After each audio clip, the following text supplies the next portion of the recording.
বন্ধুগণ, দেখতে পাচ্ছেন মুন্সিগঞ্জের ঐতিহ্যবাহী মীর কাদিম যে ষাঁড়গুলো রয়েছে এখানে দেখতে পাচ্ছেন।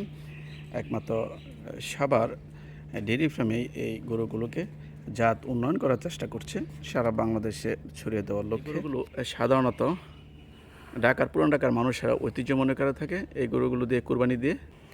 এই যে গরুগুলো দিয়েই এই গরুগুলোর মাংসের দাম সাধারণত অনেক হয়ে থাকে, প্রায় 2000 টাকার উপর পর্যন্ত হয়ে থাকে। এই গরুগুলোর মাংস খুব বেশি বড় হয় না, গরুগুলো মাঝারু সাইজ, শিং ছোট আকারের। বাংলাদেশের ঐতিহ্য আমরা বলতে পারি এই মুন্সিগঞ্জের এই জাতটি। এগুলো থেকেই বীজ সংগ্রহ করে সারা বাংলাদেশে অর্থাৎ ছড়িয়ে দেওয়ার চেষ্টা। বিশেষ করে এই গরুগুলো যে অঞ্চলে বেশি পাওয়া যায় সেই অঞ্চলে এই বীজগুলো মূলত দিয়ে থাকে সাভার ডেইরি ফার্ম। মুন্সিগঞ্জে বেশি ইউজ হয়, অন্য কিছু ডিস্ট্রিক্টে ওই গরুগুলো এখন লালন পালন করছে। এখানে দেখতে পাচ্ছি বন্ধুগণ এখানে দেখা যাচ্ছে কয়েকটা চিটাগাংয়ের গরু। যদি আমরা খেয়াল করি দেখতে পাচ্ছেন এখানে চিটাগাং যে রেড বুল বলে, এটা শুধু চিটাগাংয়ে বেশি পাওয়া যায়। আর বাংলাদেশের অন্যান্য ডিস্ট্রিক্ট থেকেও যারা লালন পালন করতে চান এই চিটাগাংয়ের গরুগুলো, জেলা পর্যায়ে পশু হাসপাতাল এবং থানা পর্যায়ে যে পশু হাসপাতালগুলো রয়েছে, আপনার এআই কর্মীর মাধ্যমে আপনারা সংগ্রহ করে নিতে পারেন এই চিটাগাং রেড কালারের বুলের বীজ।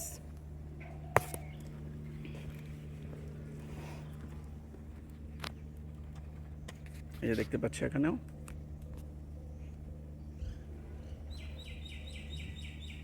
শিং থেকে শুরু করে শিংগুলো লাল কালার, খেয়াল করুন পুরো শরীরটাই যেমন লাল, তার চামড়াটাও লাল মনে হচ্ছে, পায়ের খুরাটাও লাল যদি দেখাই। এই জন্য এটা চিটাগাংয়ে রেড কালারের বুল বলে থাকে, একদম পুরোটাই লাল। আমি পিছন দিক দিয়ে একটু দেখাই আপনাদের।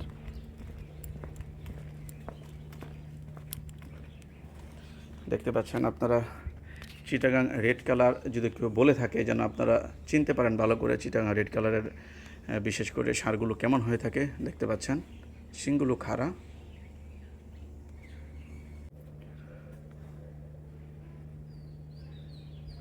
দেখতে পাচ্ছেন ষাঁড় নং লেখা আছে এখানে, জন্ম তারিখও লেখা আছে, ষাঁড়টির ওজনও লেখা আছে। আমি এই ষাঁড়টি যদি দেখাই, এই যে ষাঁড়,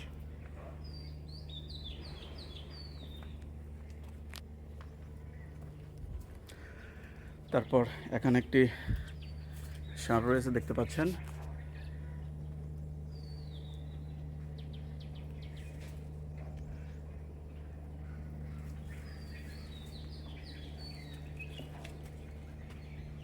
প্রত্যেকটা ষাঁড়েরই এখানে তাদের ইতিহাস এবং বায়োডাটা রয়েছে, হিস্টোরি।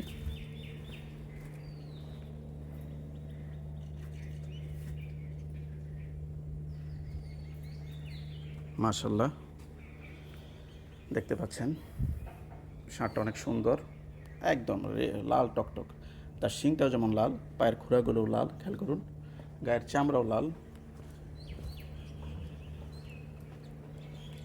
বন্ধুগণ, এখানে দেখতে পাচ্ছি নিউক্লিয়াস ব্রিড গরুর জাত। এই ষাঁড়টা দেখতে পাচ্ছেন লাল এবং কালো এবং সাদা কালারের মিশ্রণ।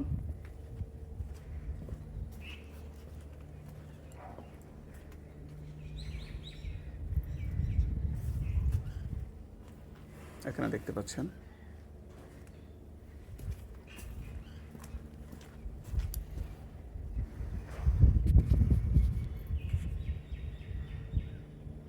মুন্সিগঞ্জের যে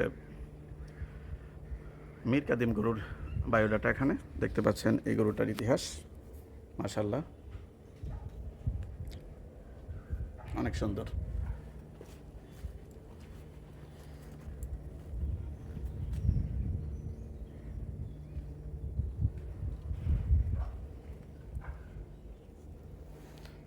দেখতে পাচ্ছেন গরুটা।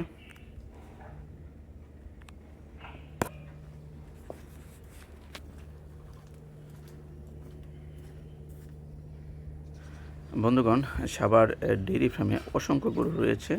প্রত্যেকটা গরুরই তাদের জন্ম এবং ওজন এবং গরুর নাম্বার রয়েছে এখানে, তাদের পরিচয় এবং বায়োডাটা রয়েছে।